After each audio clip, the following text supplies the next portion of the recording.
नमस्कार दोस्तों, आज के वीडियो में आप सभी का स्वागत है। आज जो टॉपिक हम डिस्कस करने वाले हैं उसका नाम है व्हाइल लूप। व्हाइल लूप क्या होता है, इसके कॉन्सेप्ट क्या है, प्रैक्टिकल एग्जांपल के थ्रू हम इसको समझने की कोशिश करेंगे, इसका आउटपुट भी निकालेंगे प्रोग्राम्स का वीएस कोड की हेल्प से। तो आइए स्टार्ट करते हैं। सबसे पहले हम समझ लेते हैं व्हाइल लूप क्या है। While loop generally repeated codes को किसी कंडीशनल के ट्रू होने पे एग्जीक्यूट करने के काम आता है। अगर मेरा कोई कंडीशनल कोड ट्रू है और उस पर मैं कोई काम परफॉर्म करना चाहता हूँ तो वहां पे हम यूज करेंगे। ये हमें तब फायदेमंद देता है जब हमें इटरेशन मालूम नहीं है कि इटरेशन कितने होंगे। फोर लूप के मुकाबले अगर हमने देखा तो फोर लूप में अगर इटरेशन आपको नोन है तो वो वहां पे बेनिफिशियल देता था।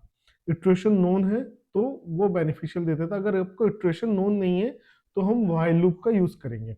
एक तो सबसे बड़ा मेजर डिफरेंस ये है, बहुत से लोगों के बीच में ये नहीं रहता कि डिफरेंस क्या है फोर लूप में और व्हाइल लूप में। दोनों को यही कहते हैं कि भाई दोनों सेम है, बस सिंटेक्स में थोड़ा सा जो है एक तरह का चेंजेस है। बट यहाँ पे हम समझते हैं कि इटरेशन का मेन इशू है कि व्हाइल लूप और फोर लूप क्यों यूज किया जाता है। अगर आपका इटरेशन हमारे नोन है तो हम फोर लूप यूज करेंगे, अगर इटरेशन नोन नहीं है तो हम जो है व्हाइल लूप का यूज करेंगे। It is a entry control loop जहां पे हमें अंदर जाना जो है एकदम आसान है, बट वहां से बाहर निकलना डिपेंड करता है कि कितने टाइम्स के बाद में हम बाहर आएंगे। अब बात करते हैं इसका सिंटेक्स। सबसे पहले हम इनिशियलाइजेशन लगाएंगे।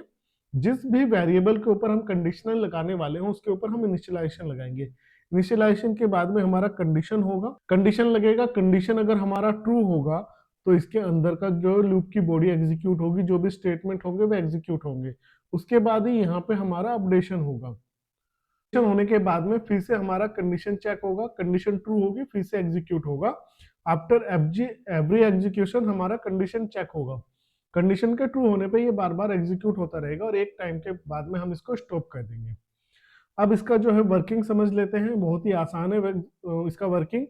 सेम यहाँ पे जो इसका सिंटेक्स है, यहाँ पे हमारा एग्जीक्यूशन स्टार्ट हुआ, कंडीशन चेक हुई, कंडीशन चेक होने के बाद में अगर ट्रू है कंडीशन तो ब्लॉक ऑफ कोड एग्जीक्यूट होगा और फिर से हमारा अपडेशन होने के बाद में ये फिर से कंडीशन पे चला जाएगा। कंडीशन पे जाने के बाद में फिर से अगर कंडीशन ट्रू है तो अगेन ये एग्जीक्यूट होता रहेगा और ये रिपीटेडली चलता रहेगा। जैसे ही हमारी कंडीशन फॉल्स हो गई तो ये क्या चला जाएगा, नेक्स्ट आगे के स्टेटमेंट में फॉरवर्ड हो जाएगा।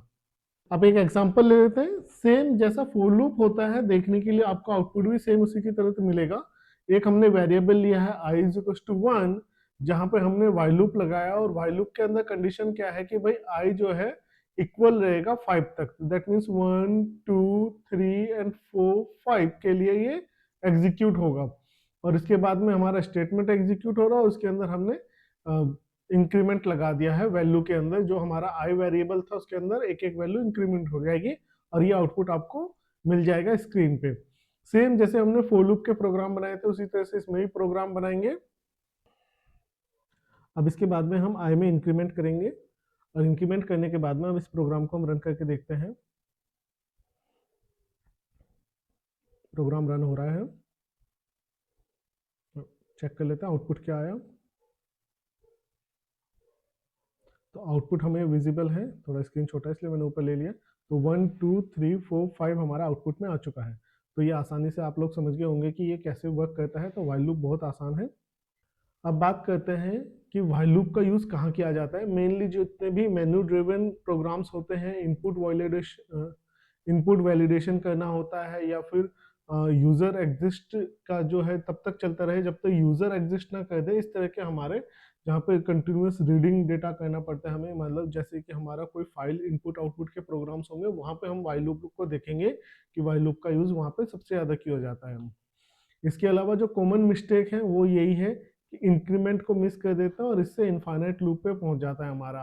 रॉन्ग कंडीशन लगा देते हैं, लॉजिकल एरर हो जाती है अपडेशन में। उनकी वजह से कुछ कॉमन मिस्टेक जो है पैदा हो जाता है, तो इनको हम लोग अवॉइड करने की कोशिश करेंगे।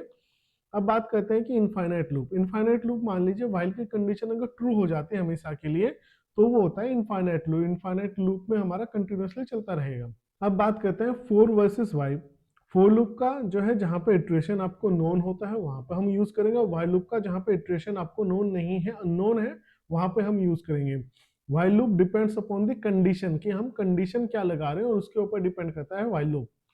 अब बात करते हैं इंटरव्यू पॉइंट ऑफ क्वेश्चन के। एंट्री लेवल कंट्रोल कहा जाता है इसका, या एंट्री कंट्रोल लूप भी कहते हैं हम इसको। और ये मे बी एग्जीक्यूट 0 टाइम्स, ये हमारा 0 टाइम भी एग्जीक्यूट हो सकता है। कंडीशन सबसे पहले चेक की जाती है, condition check firstly and after that the program will execute. तो इंटरव्यू पॉइंट्स ऑफ क्वेश्चन भी हमने देख लिए हैं। अब बात करते हैं कि नेक्स्ट वीडियो में हम क्या देखेंगे।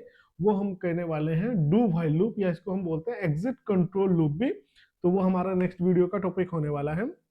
तो आज के लिए इतना ही। अगर आपने अभी तक चैनल को सब्सक्राइब नहीं किया है तो चैनल को सब्सक्राइब जरूर कर ले, ताकि आपको लेटेस्ट अपडेट मिलते रहे। तो वीडियो को देखने के लिए बहुत बहुत धन्यवाद। Thank you.